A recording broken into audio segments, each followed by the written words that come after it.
Hi, this is Pretty Colorful One, and I made this haunted house for Halloween using Dollar Tree frames. Can you believe this? This haunted house here was made from Dollar Tree frames. This is the back. This is the back of it.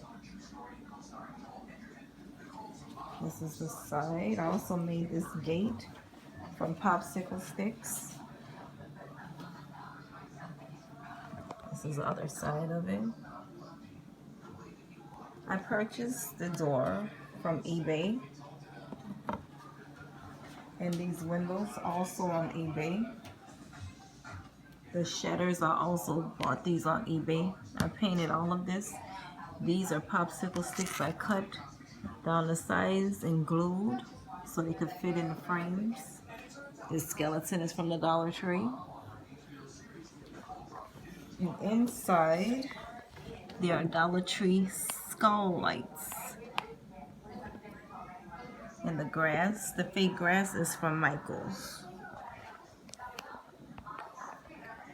Yes, this haunted house is made from Dollar Tree frames and popsicle sticks.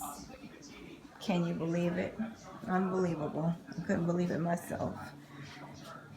I purchased this little tiny wreath from Etsy, and this welcome mat also from Etsy. And these little stones, these tombstones, I got those from the Dollar Tree also. Yep, that's it. Happy Halloween.